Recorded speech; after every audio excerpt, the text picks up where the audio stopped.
Hey guys, how are you all? Last time we talked about bright field microscopy resolution related terms, and we also came across one term called numerical aperture. In this video, we're gonna talk everything about numerical aperture. So let's get started. Now see, last time we talked about when shorter is the wavelength, d becomes smaller. With increase of numerical aperture, d becomes smaller. And then we also talked about when d becomes smaller, greater the resolution power. But there we didn't talk about what is numerical aperture, right? So mathematically, if I say numerical aperture is n sine theta, where n is the refractive index of the medium in which the lens work, and theta is the half the angle of the cone of light entering into the lens. Let's understand each term individually. N. See here, this is the objective lens, and where is it placed? It's placed in the air, right? It's air. So that's called refractive index of the medium. Of what refractive index of what medium we're gonna take the refractive index of the air. Okay. So refractive index of the medium in which the lens work. And theta, let's say this is your specimen, and from here the light is entering into their objective lenses. And of course, when there's a cone, there will be an angle. But now we are not taking the complete angle, we are just taking half of it. We are just taking half of the angle, like this much. Okay, so it's the half the angle of the cone light entering into the objective lens. This is your objective lens. Oh, I made myself clear. Moving ahead, when we say that numerical aperture when increases, d becomes smaller, then why are we not increasing theta? Let's increase just theta. But it's not that simple, guys. See, why am I saying why increase theta? Because that's how we can increase numerical aperture. But it's not that simple because theta depends on the refractive index of medium and lens. You must remember refraction, we talked about it. So refractive index decides theta, and it cannot be greater. Your theta cannot be greater than the refractive index of the medium in which the lens is working. So what is the real problem?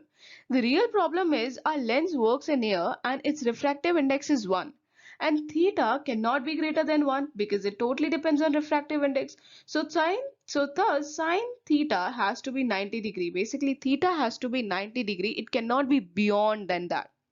So how much our maximum numerical aperture will be? 1, because it's n sine theta.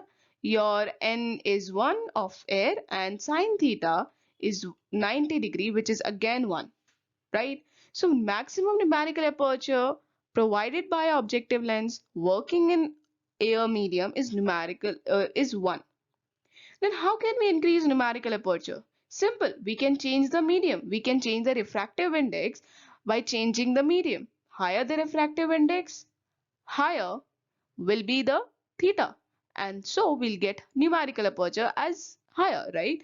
So what are we doing? We're using oil immersion lens, which is 1.51 as the as the refractive index.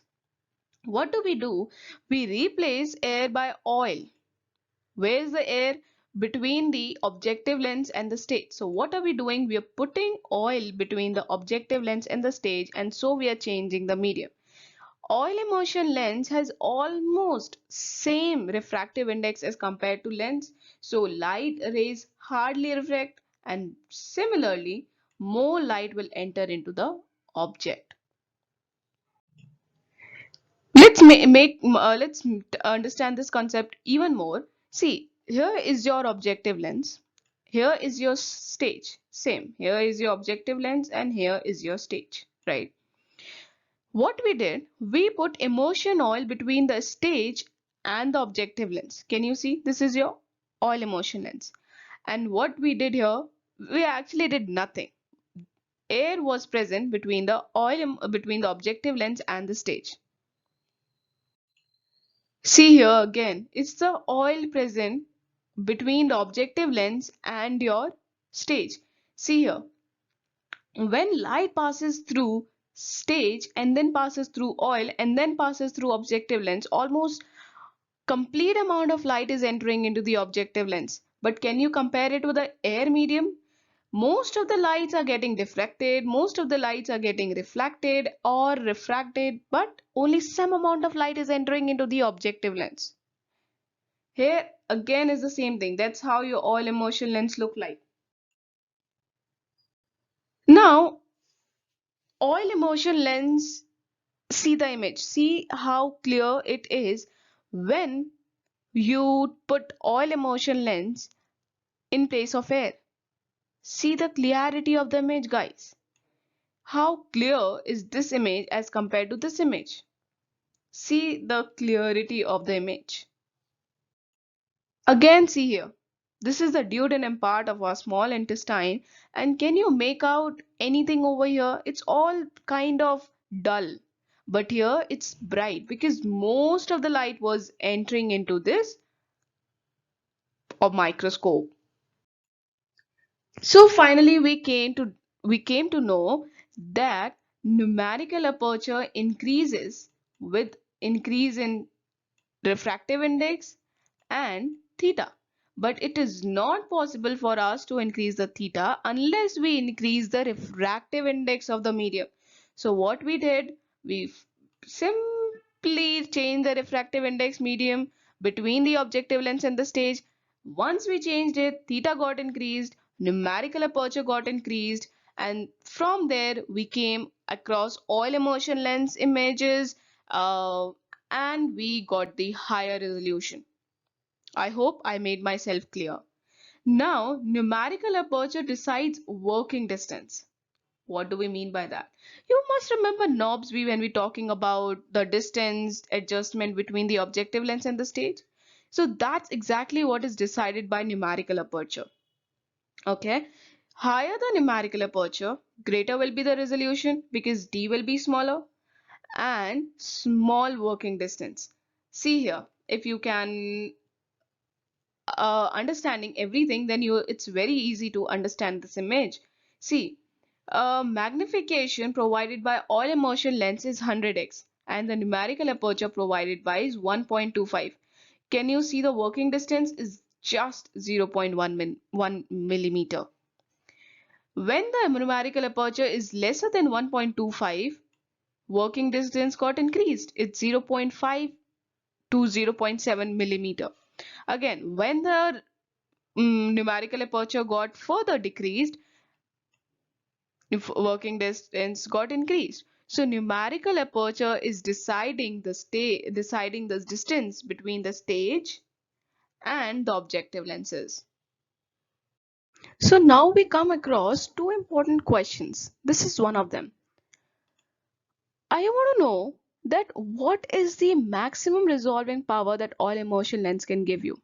See, put in the formula D is equals to 0.5 lambda upon numerical aperture. Remember, lambda is 530 nanometer, the normal wavelength of light used, and 1.25 n sine theta. We just put into the formula n sine theta. We got refractive index as n 1.51 and sine theta as per the refractive index. And when we multiplied both of them, we got 1.25. And finally we got D as 0.2 micrometer and resolving power again as 0.2 micrometer. What does this signify, guys? This simply signifies whenever the two objects are placed 0.2 micrometer or anything above than that, they can be clearly demarcated in the image. But if they are placed less than that, they'll not be demarcated because the resolving power is just 0.2 micrometer, which is good, which is kind of good enough. And the other is, can bright field give you the magnification of 10,000x? They can.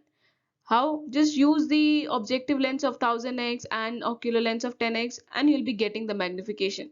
But is it any use? Is it of any use, guys? No. Because no matter how much great magnification is, resolution, if it's not there, then the image will be highly blurred and the image will not be appreciated by what it is containing. Okay, what specimen is it having and everything like that. So if the image is highly blurred, even if it has magnification, it doesn't matter, resolution should be there. So bright field can provide as much as great magnification you want, but resolution should be there. Okay, so with that, so that's it for this video, guys. Thank you so much for watching the video. Next time we're gonna talk about add-on on bright field microscopy, and then finally we're gonna talk about dark field microscopy in the next lecture. So with that, bye bye, take care, stay tuned.